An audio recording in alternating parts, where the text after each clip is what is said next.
What's up, gamers? The Game Awards have just passed, and I'm sure everyone has their own opinions on the results. However, today we're not here to talk about the nominated or award-winning games, but rather the games that released trailers at TGA and have me super excited. So, without further ado, let's dive in. First up, Slay the Spire 2. Aside from GTA 6, the game I'm most looking forward to is Slay the Spire 2. It's basically going to be my time killer for next year.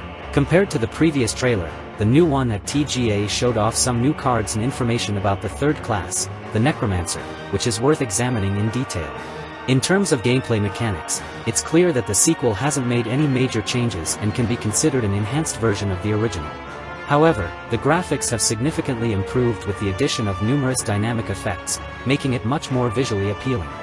Moreover, one of the main reasons I'm optimistic about Slay the Spire 2 is the development team's ability to balance the game's numbers. Over the years, many followers of Slay the Spire have seen games fall apart due to imbalanced mechanics. I hope Mega Crit can deliver and take this new game to the next level. Next, Ninja Gaiden, Ragebound. The trailer revealed some crucial information.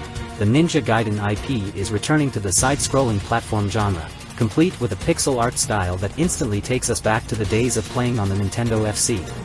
What's more, this new game is being developed by the team behind Blasphemous, so we can rest assured about its quality.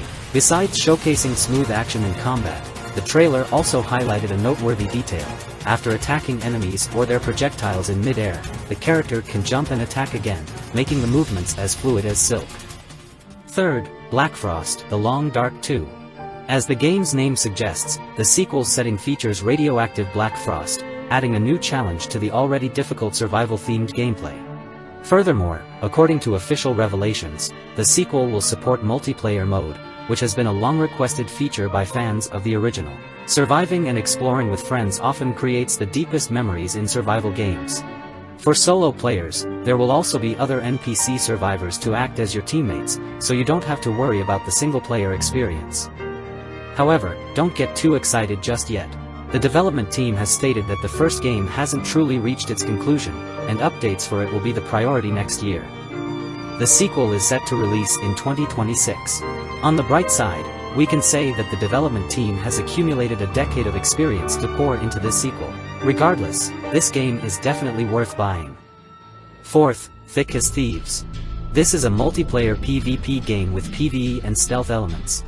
Set in a metropolis in the early 19th century, players take on the roles of thieves, each receiving tasks to investigate the locations and defenses of their targets, and then steal the objectives through stealth, lockpicking, hijacking, and other means. In other words, it's a thief-themed battle royale game. Since it's a multiplayer game, you'll likely encounter situations where you're the hunter or the hunted. Whether you focus on your mission or go for the kill depends entirely on your choice. It's worth mentioning that the development team behind this game created the Thief trilogy in Deus Ex, so they have plenty of experience with stealth gameplay, making it worth looking forward to. Fifth, Split Fiction. The first impression I got from Split Fiction's trailer was its abundance of content, with many interesting mechanics and scenes that seemed highly polished. It's currently available for pre-order on Steam and supports local co-op, which is a great deal. Compared to It Takes Two, this new game's world building is even more appealing to me. Players will travel between sci-fi and fantasy worlds, and the story follows two writers who created these virtual worlds, gradually transitioning from competition and hostility to understanding and reconciliation. It's a perfect family game. Sixth, Kyora. As we all know, it's not cheap to secure a trailer spot at TGA, which is a significant expense for many smaller indie studios. So, I was quite surprised to see this trailer from the team behind Core Keeper. Regarding the game itself, Kyora is a side-scrolling pixel 2D sandbox game, clearly inspired by Terraria. The retro art style is very appealing to me. Although the trailer was short, it revealed that the game's most notable feature is its non-grid-based, more physically based foundation, similar to Noida, which poses challenges for optimization. But beyond that, based on my experience with Core Keeper, the development team should focus on the mid-to-late game experience. Lastly, Solasta Ⅱ. The first Solasta was a game that truly put its best foot forward. While the graphics and story were basic, its combat system was more authentic than even Baldur's Gate 3. If you love turn-based combat systems, this game is for you. The sequel has seen significant improvements in all aspects beyond combat. As long as it maintains the combat quality of its predecessor, it's sure to attract more new players. By the way, Solasta supports the Steam Workshop and is reasonably priced. If you're interested in the series, you can try out the original to tide you over. Alright, that's all for this video. Which game are you most looking forward to after watching TGA? Leave a comment below, and we'll see you next time.